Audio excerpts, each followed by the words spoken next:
Hello and welcome back to Sinister Sisters. I am your host, Shrimp, and if you usually tune into this episode, you'll know that I'm usually joined by my IRL sister, Kat. There's some illness going around where we live, and probably because the snow's melted and all the bugs are, waking up.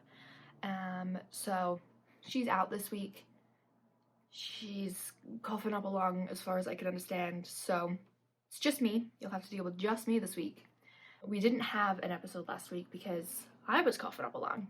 So this is our first episode back, and hopefully Kat will be ready and feeling good by the time we need to record her episode for the next episode that is out. But yeah, today you are stuck with me. Today's episode, because it is my episode, is going to be a true crime episode. Today we are talking about the Golden State Killer. This case is really interesting because it used DNA to bring together a bunch of crimes that had been committed decades prior to finally convict the person that had committed them. Before we get into it, make sure you follow us on Instagram at sinistersisters.podcast. You can follow us on TikTok and YouTube at Sinister Sisters Podcast. If you have a case request, you can email that to us at sinistersisterspod@gmail.com or put it in the case request form, which is in the show notes, the YouTube description, the Instagram bio, everywhere that you can think of, it is there. The content warnings for this episode include rape, murder, and unsolved crimes, so please take those into consideration when you are considering how and if and when you will consume this episode. The Golden State Killer, also known as the East Area Rapist in the original Night Stalker, was a serial killer and rapist who terrorized California in the early 1970s and 1980s. The Golden State Killer was responsible for at least 13 murders, 50 rapes, and more than 100 burglaries throughout California. Despite a massive investigation and several close calls, the killer remained elusive for decades. However, in 2018, law enforcement officials used DNA evidence to identify a suspect, Joseph James DeAngelo, a former police officer, as the Golden State Killer. Joseph James DeAngelo was born on November 8, 1945 in Bath, New York, to Kathleen James DeGrout and Joseph James DeAngelo Sr., who was a sergeant in the United States Army. He had two sisters, Connie and Rebecca, and a younger brother, John. Between 1959 and 1960, DeAngelo attended Mills Junior High School in Rancho Cordova, California. Beginning in 1961, he attended Folsom High School, from which he received a GED certification in 1964. He played on the school's junior varsity basketball team. Prosecutors reported that DeAngelo committed burglaries and tortured and killed animals during his teenage years. Harming small animals, along with bedwetting after age 12 and fire setting, is part of the McDonald Triad, which is also known as the homicidal triad. The McDonald Triad was used as an indicator of risk of a child becoming a serial killer. It isn't used anymore, as it mostly just pointed to children who had trauma and not kids who are necessarily going to grow up and be serial killers.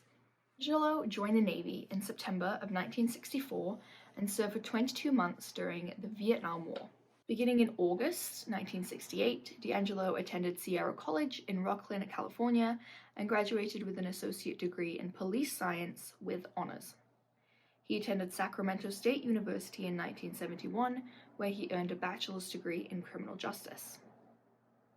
DeAngelo later took postgraduate courses and further police training at the College of the Sequoias in Visalia, then completed a 32-week police internship at the police department in Roseville. From May 1973 to August 1976, DeAngelo was a burglary unit officer in Exeter in California, and then moved to Auburn until 1979, where he was arrested for shoplifting a hammer and dog repellent, and was sentenced to 6 months of probation and was fired that October. During the process of being fired, DeAngelo threatened to kill the chief of police and allegedly stalked the chief's house. In November of 1973, He married Sharon Marie Huddle of Citrus Heights. The wedding was held at Auburn First Congregational Church. In 1980, they purchased a house in Citrus Heights, where he was eventually arrested decades later. Huddle became a divorce attorney in 1982, and they had 3 daughters. 2 were born in Sacramento, and 1 was born in Los Angeles. The couple separated in 1991. In July 2018, several months after DeAngelo's arrest, Huddle filed for divorce, which was finalized the following year.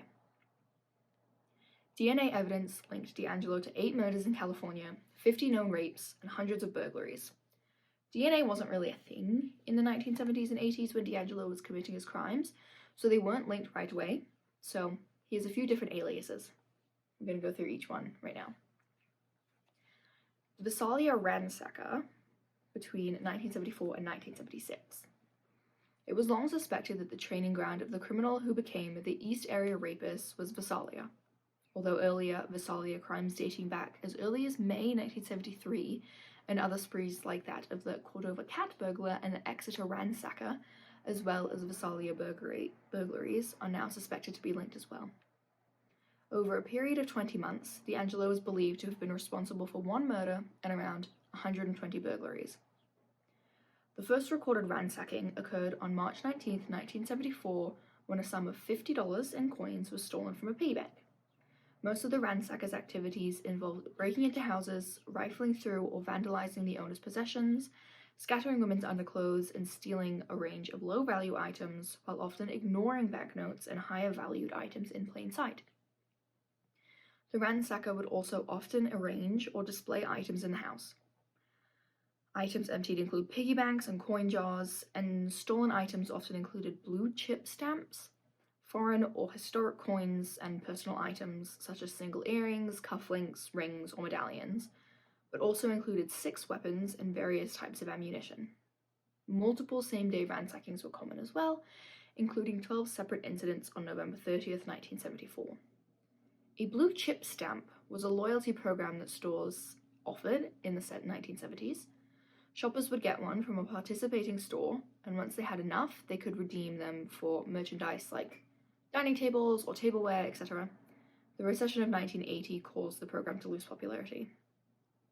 Common MOs of the burglaries included climbing fences and moving through established routes such as parks, walkways, ditches, and trails, attempting to pry open multiple points of entry, particularly windows,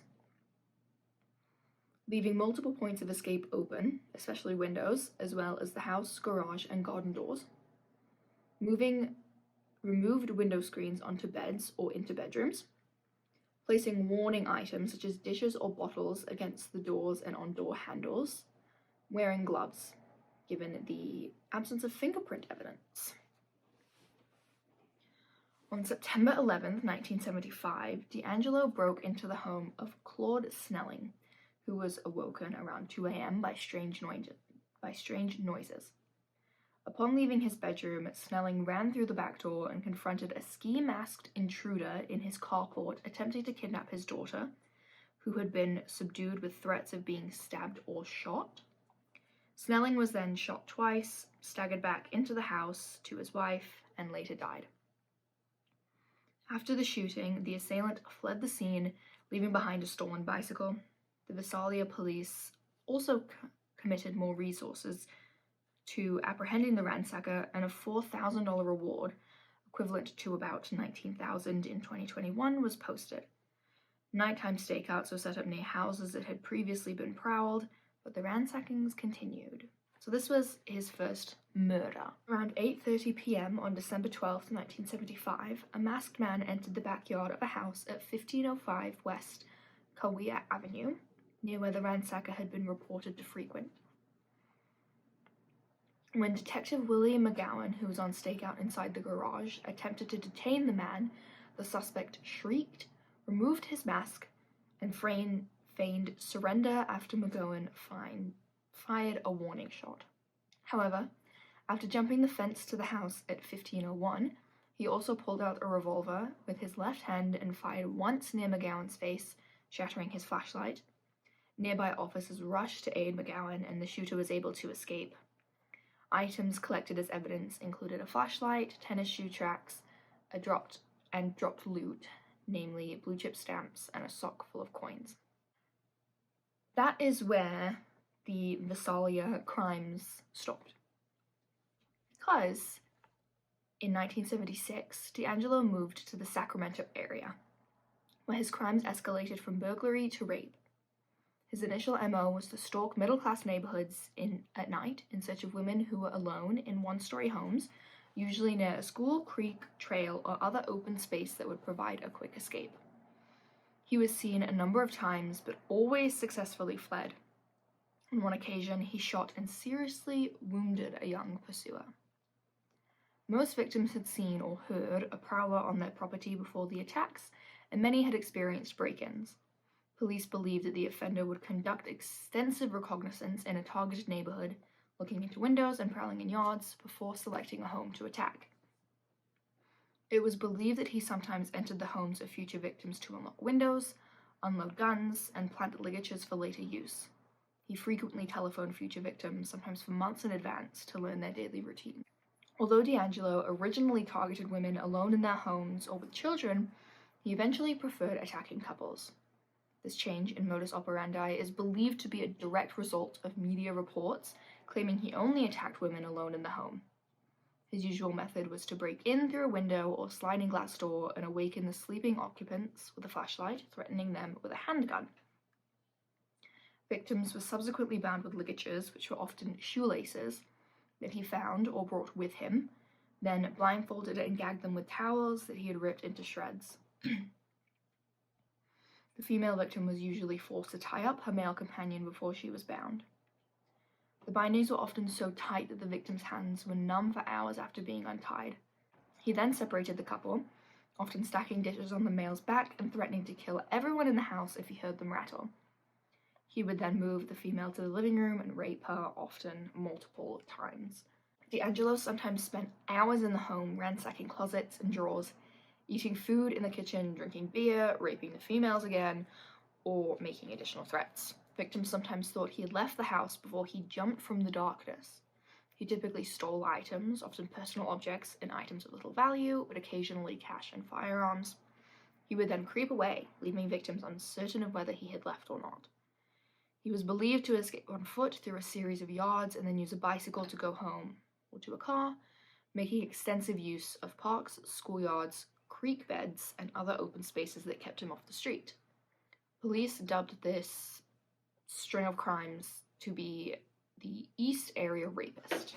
The East Area Rapist operated in Sacramento County from the first attacks in June 1976 until May 1977.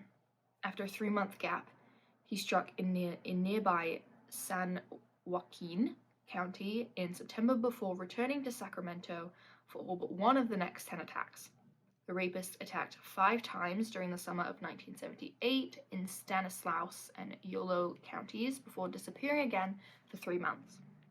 Attacks then moved primarily to Contra Costa County in October and lasted until July of 1979. So that is the rapes by the East Area Rapist. Unfortunately, he did commit a murder as well. A young Sacramento couple, Brian Maggiore, military policeman at Mather Air Force Base, and his wife Katie were walking their dog in the Rancho Cordova area on the night of February 2nd, 1978, near where 5 East Area Rapist attacks had occurred. The couple fled after a confrontation in the street, but were chased down and shot to death. Some investigators suspected that they had been murdered by the East Area Rapist because of their proximity to the other attacks locations, and a shoelace was found nearby. The FBI announced on June 5th, 2016, that it was confident that the East Area Rapist had murdered the couple. On June 29th, 2020, DeAngelo entered a plea of guilty to these murders. After committing a rape, on July 5th, 1979, DeAngelo moved to Southern California and began killing his victims there, first striking in Santa Barbara County in October. The attacks lasted until 1981, with a lone 1986 attack. Only the couple in the first attack survived, alerting neighbors and forcing the intruder to flee. The other victims were murdered by gunshot or bludgeoning. Since DeAngelo was not linked to these crimes for decades, he was known as the Night Stalker in the area before being renamed the original Night Stalker after serial killer Richard Ramirez received the former nickname. Before officially connecting the original Night Stalker to the East Area Rapist in 2001, some law enforcement officials, particularly from the Sacramento County Sheriff's Department, sought to link the Goleta cases as well. Goleta is a town that attacks happened in. The links were primarily due to similarities in modus operandi. One of the already linked original Night Stalker double murders occurred in Ventura, 40 miles southeast of Goleta, and the remaining murders were committed in Orange County, an additional 90 miles, 140 kilometers southeast. 2001, several rapes in Contra Costa County, believed to have been committed by the East Area Rapist, were linked by DNA to the Smith, Harrington, Whithun, and Cruz murders. A decade later, DNA evidence indicated that the Domingo Sanchez murders were also committed by the East Area Rapist. June 15, 2016, the FBI released further information related to the crimes, including new composite sketches and crime details. A $50,000 reward was also announced. The initiative included a national database to support law enforcement's investigating of the crimes and to handle tips and information. Eventually, through the use of genetic genealogy searching on GED Match, investigators identified distant relatives of DeAngelo, including family members directly related to his great-great-great-great-grandfather, dating back to the 1800s. Based on this information, investigators built about 25 different family trees. The tree that eventually linked DeAngelo alone contained approximately 1,000 people. Over the course of a few months, investigators used other clues like age, sex, and place of residence to rule out suspects populating these lands, eliminating suspects one by one until only DeAngelo himself remained. Identification of DeAngelo began in December 2017 when officials, led by Detective Paul Holes and FBI lawyer Steve Kramer, uploaded the killer's DNA profile from a Ventura County rape kit to the personal genomics website GED Match. The website identified 10 to 20 people who had the same great-great-great-grandparents as the Golden State Killer. A team of 5 investigators working with genealogist Barbara Ray Venter used this list to construct a large family tree. From this tree, they established 2 suspects. One was ruled out by a relative's DNA test, leaving DeAngelo as the main suspect. In April of 2018, a DNA sample was surreptitiously collected from the door handle of DeAngelo's car. Another sample was later collected from a tissue found in DeAngelo's curbside garbage can. Both were matched to the samples associated with the Golden State Killer crimes. Since DeAngelo's arrest, some commentators have raised concerns about the ethics of the secondary use of the personally identifiable information. On April 24, 2018, Sacramento County Sheriff's deputies arrested DeAngelo. He was charged with 8 counts of first-degree murder with special circumstances. On May 10th, the Santa Barbara County District Attorney's Office charged DeAngelo with 4 additional counts of first-degree murder. He was 73. DeAngelo made a confession of sorts after his arrest that cryptically referred to an inner personality he named Jerry, who had forced him to commit the wave of crimes that ended abruptly in 1986. According to the Sacramento County prosecutor, Thean Ho, DeAngelo said the following to himself while alone in a police interrogation room after his arrest in April 2018. Quote, "I didn't have the strength to push him out. He made me. He went with me.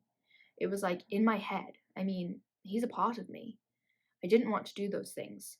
I pushed Jerry out and had a happy life. I did all those things. I destroyed all their lives. So now I've got to pay the price." End quote. DeAngelo could not be charged with the rapes or the burglaries, as the statute of limitations had expired for those offenses, but he was charged with 13 counts of murder and 13 counts of kidnapping. DeAngelo was arraigned in Sacramento on August 23, 2018.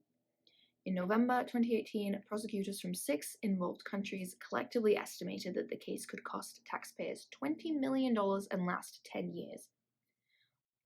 At an April 10, 2019 court proceeding, prosecutors announced that they would seek the death penalty, and the judge ruled that cameras could be allowed inside the courtroom during the trial. March 4th, 2020, DeAngelo offered to plead guilty if the death penalty were taken off the table, which was not accepted at the time. On June 29th, as part of a plea bargain to avoid the death penalty, DeAngelo pleaded guilty to 13 counts of first-degree murder in special circumstances, including murder committed during burglaries and rapes, as well as 13 counts of kidnapping. Overall, it is believed he had 74 victims. On August 21st, 2020, DeAngelo received multiple consecutive life sentences without the possibility of parole. DeAngelo offered a brief apology after listening to days of pre-sentencing victim impact statements saying, quote, "I've listened to all of your statements in each one of them, and I am truly sorry to everyone I've heard." End quote. DeAngelo committed most of the offenses while he was a married man and raising a family. Neither his wife nor his children ever suspected he was committing serious crimes. His eldest daughter thought he was the perfect father, and his wife believed whatever reasons he spun for being away from home. DeAngelo is currently in protective custody at Corcoran State Prison in California.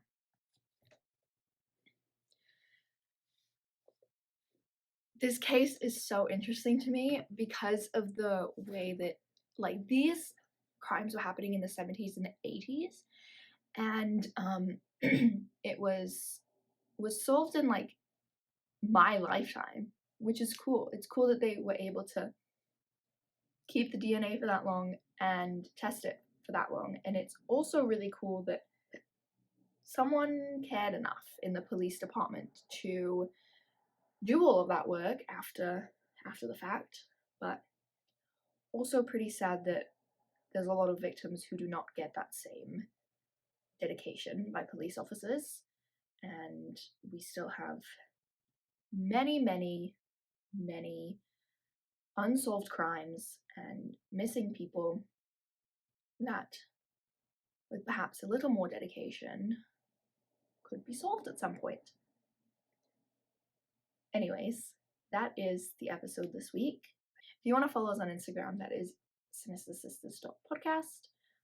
We're on YouTube and TikTok at Sinister Sisters Podcast. And you can email us at sinistersisterspod@gmail.com. Thank you for listening, and make sure you tell Kat that you want her back next week. Bye!